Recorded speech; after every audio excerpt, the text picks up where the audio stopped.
A frequent, occasional, migrating family never lived in one house for a long period. They moved a lot. A family with one child, 8 years old, settled in Rhode Island. The boy evolved into an adult and went to college at Rhode Island.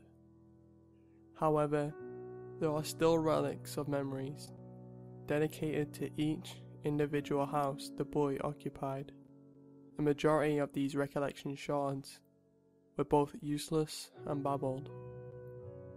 Although there was one memory that stained the boy's mind and lingers as clear as glass. These memories, so strange but wonderful, cloaked as lucid dreams rather than reality. The young boy was living on the brink metropolis of New Vineyard within Maine. It was a colossal structure just for a house, especially for a family of 3. The boy never got to explore the rooms this dark house beheld, and for that reason, the house felt like a secret rather than a shelter.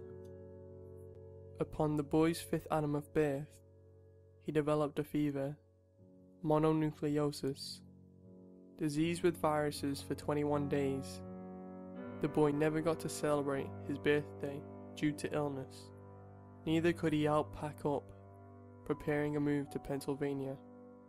He was accompanied by scribbled words in a brigade shackle of stapled paper and the sizzled taste of sour ginger ale.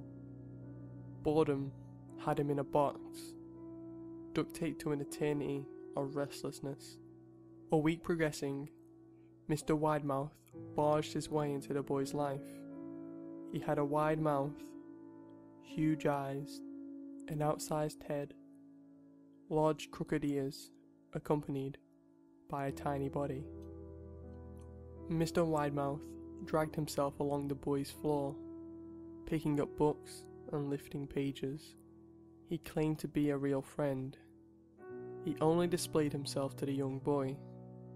Every time the door was swung open by a parent, he'd flee under the bed, claiming being seen would result in the end of their friendship. Mr. Widemouth was socially awkward and deemed very primeval with intelligence. He just picked up the books, buried on the floor, and dazed, fascinated by the words and drawings. A few days upon the boy's and Mr. Widemouth's friendship, he had already invented a game. Apparently, his parents were not allowed to see him play this game. After the final checkup for the day, Mr. Widemouth rushed out of the shadows and dragged the boy into a room he had never entered. The boy wasn't even supposed to stand, let alone wander. The room in question was empty, just a window opposite the door. Mr. Widemouth paced across the dark room, unhinged the window and flung it open. He showed the boy below, and below the window wasn't ground, but a hill. Even though the room was situated 2 stories high, the incline within the hill raised the measurement. I like to play pretend up here. I pretend that there is a big soft trampoline at the bottom of this jump, which brings you back up to safety. I want you to try. Mr. Widemouth was eager to persuade the little boy to jump. However, the young boy had more self-awareness to safety, and claimed his imagination was not pure enough and he could be injured. Mr. Widemouth's face contorted into an angry glance, then swayed into sadness.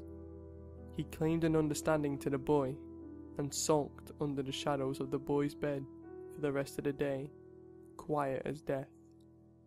The morning afterwards, Mr. Widemouth entered with a small box. I want to teach you how to juggle. Here in this box are some things to practice with before I teach you. The box was filled with sharpened kitchen knives. The boy sensed danger and eluded the situation, saying his parents would kill him if he got caught. Nattering and persuading, Mr. Widemouth was unable to get the boy to pick up the knives, and he crawled back into the shadows and sulked again for a whole day. Sleeping was difficult for the boy. Mr. Widemouth was frequently waking him up, saying that there was a real trampoline outside of the window, but it was impossible to see because of the dark. The boy always declined and attempted to sleep, but Mr. Widemouth persisted for him to jump. Sometimes he would never leave the boy and whispered to him until the sun arose. Mr. Widemouth wasn't so fun and friendly anymore. One morning, the boy's mother allowed him to walk outside and to intoxicate his lungs with fresh air. Ecstatic, the boy ventured outside and yearned for the sun to graze his face. Mr. Widemouth was waiting. "I have something for you to see. It's safe, I promise." He led the boy to an entering deer path, which ran through a wooded area behind the house. "This is an important path.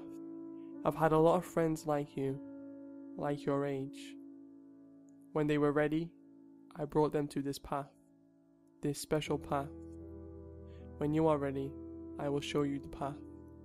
The boy returned to the house, haunted by innocent thoughts of what lay beyond the path. Soon after, everything was packed up and the family were ready to move. The boy considered telling Mr. Widemouth that he was leaving, but even at 5, he realized that the creature's intentions weren't so moral. Leaving the house and driving at 4 a.m, the boy's father promised him that this was the last move and he could now make friends. Turning around, looking at the rear window, he saw Mr. Widemouth's silhouette in his bedroom, waving goodbye, holding a steak knife. The boy didn't wave back. Years later, the boy, who was now an adult, returned to New Vineyard. The land the house was built upon was empty. The ground was black and ridden with sadness. The house was burnt down a few years after they left. The grown-up boy treaded along the deer path that Mr. Widemouth once promised he'd travel, cracking every fallen leaf that felt like Widemouth's soul. He was brought to an exit. The deer path trail had ended and had brought him out to a graveyard filled with children's tombstones.